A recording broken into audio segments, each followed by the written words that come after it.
ਪਿੰਮਸ ਵਿੱਚ 14 ਮਾਸੂਮ ਜਾਨਾਂ ਦਾ ਜ਼ਿੰਮੇਦਾਰ ਕੌਣ? ਦੂਜੇ ਦਿਹਾੜੀ ਵੀ ਤੈਯਨ ਨਾ ਹੋ ਸਕਿਆ। ਕਾਇਮਾ ਕਮੇਟੀ ਸਿਹਤ ਦਾ ਹਸਪਤਾਲ ਦੇ ਅਮਲੇ ਤੇ ਇੰਤਜ਼ਾਮੀਆ ਦੇ ਜਵਾਬਾਂ ਉਤੇ ਅਦਮ ਇਤਮਾਨਾਨ। ਵਾक़ੇ ਦੇ ਵੇਲੇ ਮੌਜੂਦ ਸਟਾਫ ਤੇ ਡਾਕਟਰਸ ਨੂੰ ਮੁਅੱਤਲ ਕਰਨ ਦਾ ਮੁਤਾਲਬਾ। ਵਫਾਕੀ ਵਜ਼ੀਰ ਸਿਹਤ ਮੁਸਤਫਾ ਕਮਾਲ ਨੂੰ ਇਖਲਾਕਨ ਮੁਸਤਾਫੀ ਹੋਣ ਦਾ ਮਸ਼ਵਰਾ। ਪਿੰਮਸ ਹਸਪਤਾਲ ਦੇ ਦੌਰੇ ਦੇ ਬਾਅਦ ਡਾਕਟਰ ਮਹੇਸ਼ ਕੁਮਾਰ ਨੇ ਆਖਿਆ, ਅੱਗ ਕਿਵੇਂ ਲੱਗੀ ਕਿਸੇ ਨੂੰ ਕੁਝ ਪਤਾ ਨਹੀਂ।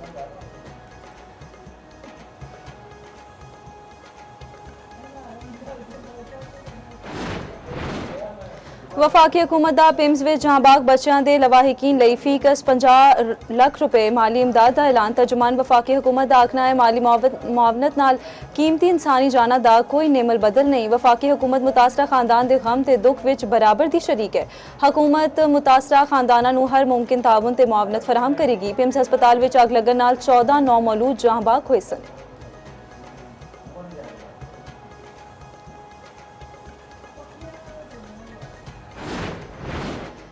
पिम्स हस्पताल में अग लगन नाल 14 बच्चों की मौत की तहकीकात। पिम्स के ज्वाइंट एग्जीक्यूटिव डायरैक्टर समेत 4 अफसरां ते तहरीरी बयानात जमा करवाने दे फायर ब्रिगेड ते एमरजेंसी डिपार्टमेंट ने भी रिपोर्ट्स पेश कर दी। वज़ीर आज़म की कायम करदा कमेटी की पिम्स हेल्थ मैनेजमेंट के अमले तो पुछगछ, नर्सरी स्टाफ तो सवालात, तहरीरी बयानात भी तलब।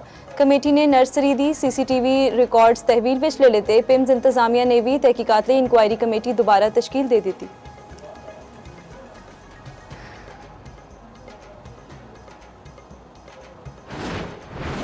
वफाकी वज़ीर सेहत मुस्तफा कमाल का इस्तीफे तो मुतलिक सवाल का जवाब देने तो गुरेज।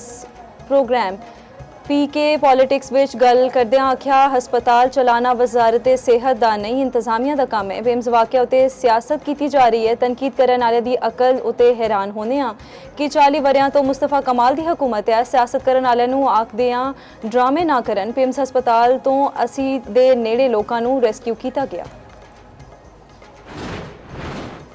पिम्स हादसे की अबूरी इंक्वायरी रिपोर्ट अज आ जाएगी। वज़ीर कानून आज़म नज़ीर तारड़ दी मीडिया नाल गलबात। आख्या, कल तक बहुत सारिया शैवां क्लीयर हो जाएंगियां। कमेटी जिम्मेदारां दा तयन करेगी। मुस्तफा कमाल ने अपने आप नूं एहतसाब लई पेश किया।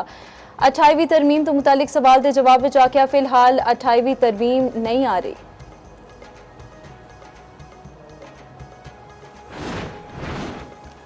पीपल्स पार्टी ने पिम्स वाक़या सैनेट ते कौमी असैम्बली में चुक दिता। शीरे रहमान ने सैनेट विच तहरीक इल्तवा जमा करवा दी। 14 नौ मौलूद बच्चों की हलाकत उत्ते तहकीकात का मुतालबा। महरीन रज़ाक भुट्टो का कौमी असैम्बली विच तवज्जो दिलवान का नोटिस। दूजे पासे सानिया पिम्स तहकीकात लई जुडिशल कमीशन तश्कील लई दरख्वास्त दायर। इस्लामाबाद हाई कोर्ट ते जज उत्ते मुश्तमिल कमीशन तश्कील देने की इस्तदा।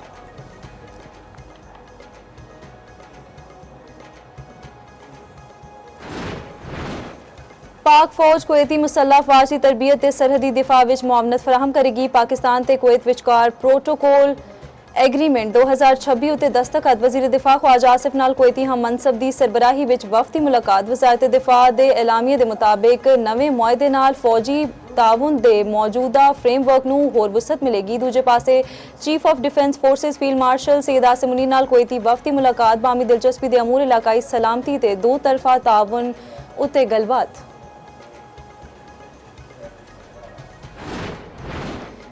फील्ड मार्शल का दौरा ईरान ट्रंप या अमरीका दे एलएजी की हैसियत नाल नहीं सी। दौरा ईरान अमरीका ईरान ताउन विच कमी अपनाए हुरमस खोलने दीयां कोशिशां नूं अगे वधाण लई सी। तर्जुमान दफ्तर खारजा ताहिर हुसैन इंतराबी दी हफ्तावार न्यूज़ ब्रीफिंग। आख्या, पाकिस्तान मुस्बत पेशरफ लई पुरुमीद है, ताहम हतमी फैसला मुतलका फरीकैन ही करनगे। ईरान शाम ते होर मुल्कां दी मक्का मुआहदे विच दिलचस्पी दी बाज़ाब्ता दरख्वास्त मौसूल होने उत्ते गौर होवेगा।